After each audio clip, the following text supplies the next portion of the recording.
Good morning from Yummy B TV. Wishing you all well today. Sending loads of love as usual.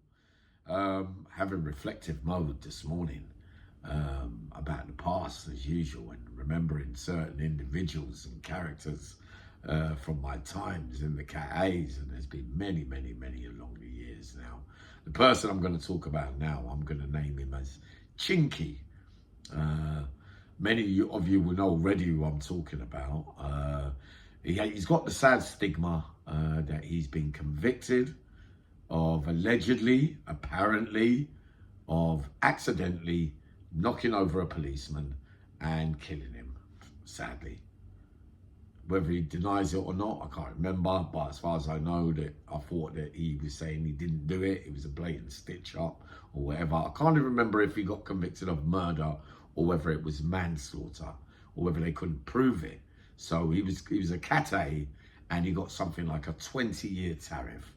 But when you go to the Cat A's, like we know, if you're in for such crimes, the screws are going to pick on you as well, and they're going to make it difficult for you because, you know, everything's seen as one for one and one for all, kind of that kind of thing. So, and not only that, he's dyslexic. Like every single piece of paperwork he gets from solicitors, from this one, from a girl, even if he's got a girlfriend and she's writing a letter, he has to get someone to read it to him. So that people used to take the piss out of him and read what she wasn't saying, if you get what I mean. And everyone used to laugh at him. He used to butt jokes and used to get angry sometimes. He used to get angry a lot of the time because sometimes you notice with those with dyslexia who can't work things out properly, they get angry pretty quickly because they become confused about what's going on around them. So not only did he have the stigma of doing a 20-year tariff for an alleged crime that supposedly they say he committed, they were picking on him every day as well. And one morning I woke up, right? First thing, crack of dawn. Crash, bang, bang, bang. As soon as the doors open, right? So I run downstairs, open the door, only to see Batmobile, who's meant to be one of his best friends, and him fighting on the floor and all over the place, glass smashed, everything. He's putting up a bit of a scrap, but personally, you're not going to win a battle one-on-one, Chinky, with Batmobile. He's very athletic, he's very strong, and he can have a row as well. But he's a very quiet individual, one of those ones that wants to just get on with his time. I don't think he belongs to either side. Or, you know, he just when he's in jail, he doesn't want the trouble, if you get what I mean. He just wants to get home and get home to his family. He's come to jail too young. But a really nice bloke as well, right? So there's blood everywhere. So I'm already aware now there's going to be a crime scene. So I'm trying to stop it. In the end, we get to stop it. So it's got to clean up the place, you know, because there's blood and some of the glass has cut Batmobile and his hands or whatever, and there's marks all over over both of them. And eventually a screw comes to the door, notices what's happened, was sweeping up the glass outside the door, and he said, "You're both nicked, both got marks, want you both to go to healthcare," and they're both being charged and nicked for fighting. Now, during the day now, I'm thinking to myself, how's this going to end now? Now, it looks peaceful now because there's others around from the same area, from the same patch. We're saying, nah, you don't fight against each other, blah, blah, blah, blah. So he comes to me, Chinky, and he says, Yami, will you be a Mackenzie friend for me, which is somebody that represents them as a solicitor because they can't talk for themselves. So like I've said already, he suffers from dyslexia. He gets very confused and very angry quickly because he's not good at working out things. He also, even when he gets letters of his girlfriends, he gets his mates to read out the letters because he doesn't know what's being said. And of course, they're going to rib him as well by saying that she's saying things that are not true, and everybody's going to start laughing. He's going to be the butt of the jokes, that kind of thing. But anyway, I've been offered, propositioned, everything.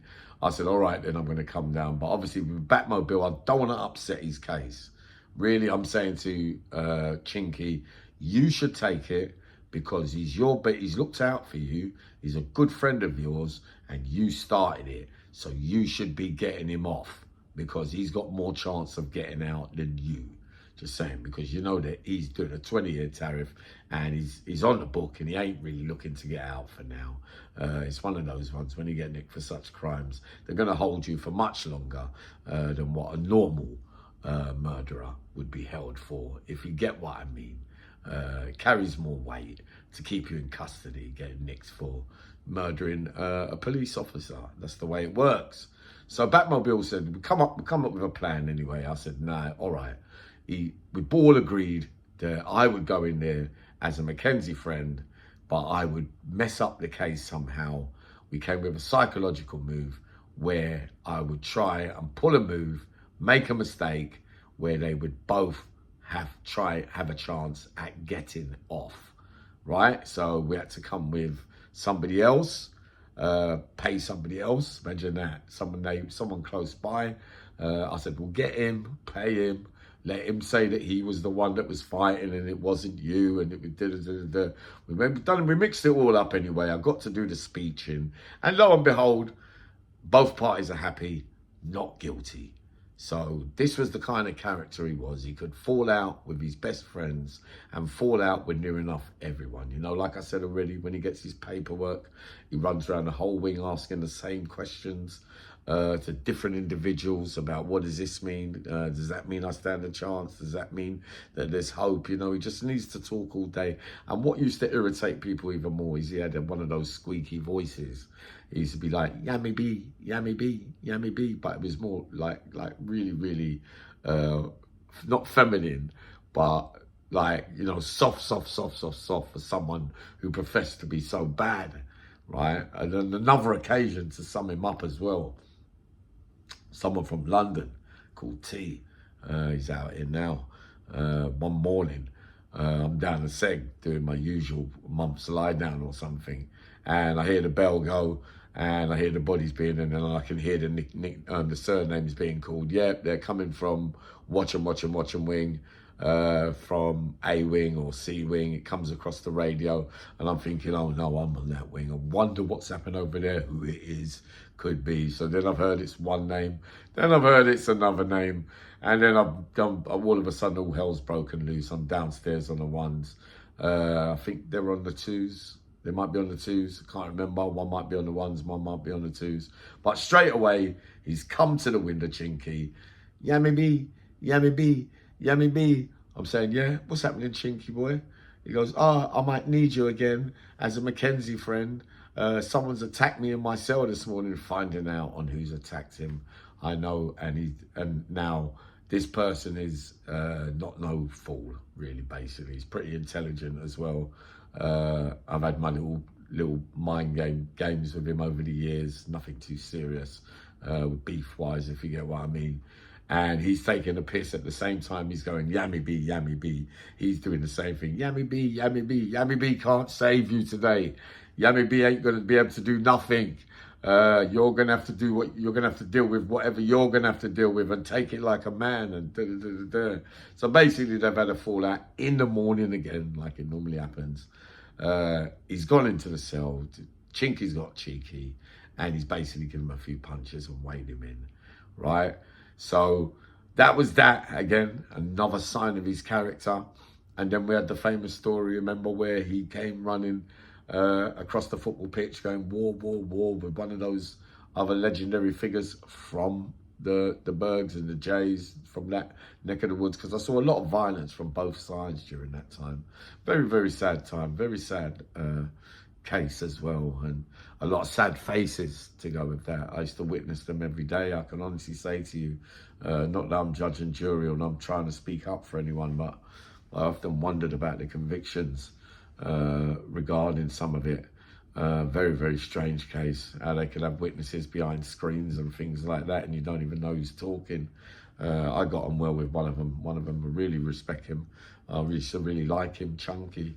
very decent bloke, and used to think, nah, he's not that kind of man, and not that he was a man who was meant to be the murderer or anything, but just to be around it. He'd never been to prison, I don't think, in his life as well at the time, and he wasn't really like that, if you get what I mean. I'm not speaking up for him. I know some people might think, oh yeah, you are, Yami, you like him, no, I'm being serious, right? But yeah, so, you know, all this is going on, and I've witnessed many situations where they've had battles with each other. There was another occasion, a geezer on the J side called V something. This is what I mean about being a peacemaker as well. You can come unstuck. Imagine you turn up and say another one from the B side of town. Something, he's got a number as a name. Comes on his own, right? He's about 20 man down, he is. He's got about 20 of the other team there, but he still turned up. Brave boy. Come to me. Yes, Uncle Yami, like, you got, need something, and like, sadly, I've got to play my part in this. And I've given him a big long piece of metal, look after yourself, son, blah, blah, blah. Said, Yami, listen, if I you got me, kind of thing. I said, nah, I'm too close to both sides. I won't be able to, you know. I tried to slide out of it that way because I knew that there was, I had alliances on both sides, and I worked for both sides, and if it was against others, or it came to a time where I liked you and I could piece it out at that time between the two of you, where there wasn't too many around gassing it all up, because it seems like the more there are of one side is the more that, yeah, come, let's all go and do our thing. It's like one of those times, like the numbered person I'm talking about. He turns up on his own, and a peacemaker tries to get involved, tries to say right, he's like a big boss man, but very respected man. Big kid as well, and can have a right row, and many people listen to him. Like, he says, no, you can't do that. Don't matter what side you was on, you would still have to listen. Like, I used to get on with like a geezer called Sharphead and Shots, and there was one of the brothers, Benaiah, bloody hell, what a handful. He was serious geezer. I've never seen a physical supreme geezer like that. Every person he hit, his face was like out here somewhere, and I witnessed a couple of fights that he had. He wasn't an old kid. He was only about in his 20s or something like that. So I got to see all of them at some stage at that time. But when you're being a peacemaker sometimes, and right, you all go to the recess, and we say, all right, yeah, come to the recess, but everybody's making faces, yeah, like, we're going to really listen to this one. But I'm thinking to myself, nah, I don't really want to go, because I could see that where this was leading, and I was thinking, I don't want to be there if it all goes off wonky, and then later on I got something to do with him, and I got something to do with him, and blah, blah, blah. But I got up, actually, to go with the big man, the peacemaker. Like, I got out of my chair, wherever we was, near the education department. I said, yeah, no, I got to follow my man. And the biggest man in the jail at the time, he said to me, nah, Yami, don't go. So I'm thinking, nah, man, nah, I don't like the look of this. So apparently they got in a recess. He's saying, look, we'll piece it out for now. There's no beef. Sort it out another time. It's not fair, 10-15 onto one kind of thing. But while he's talking, the one called V, who's on the J side, decides to throw a sly one, you know, in between while you're parting the argument. You're giving him a free hit, and you broke his jaw or whatever. Very unfair one, that one as well. Being a peacemaker doesn't help you a lot of the time. I come unstuck loads of times like that, where you think you're doing the right thing by squashing it, and you end up getting injuries yourself. You end up getting, you know, the person gets injured because he's listening to what you're saying, but basically they've got other plans for you. So when the peacemaking's going on, and you're kind of you're off your guard a little bit, because you think it's going to have some kind of peaceful solution for now, But no, he's been caught unawares, like some of us have done over the years, and he's come unstuck, and he's got touched up, and he is absolutely fuming. So he comes back with a big bruise, and he's saying to me, "Nah, Yummy man, nah, I ain't having this." And every day after that, I think he came back for that V. And I think he got him, and I think he got him good. Serves that V right, I think.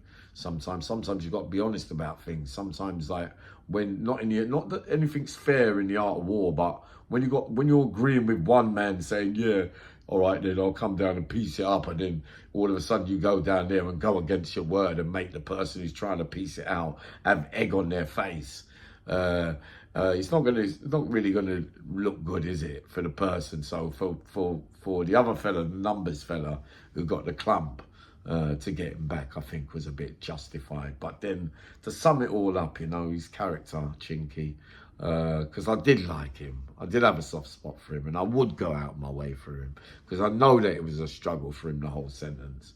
Is that not shortly long after that, he was a follower, not a leader, if you get what I mean. So imagine you got a man who cuts hair, and he takes a bit of thing, and you got the thing, and you're like dissing him here and ordering him about here and there and talking down to him in front of people. Worstest thing you can do to someone is talk down to someone in front of people. And if you do it constantly, someone's going to get the hump one day. And so behold, it happened. You went and sat down, you was going to get your hair cut, and apparently, allegedly, this geezer came up behind you while you had the towel around there, and he just cut your throat. And you know, there's blood squirting out everywhere. You got a big dark, big patch, like, think scarred forever. You're lucky to be alive, Chinky. And to say as well, on top of that, you get rushed to hospital, and where you're in the thick of it with the screws as well, they were laughing at him, you know. And there was one particular screw that always used to bully him, always used to pick on him.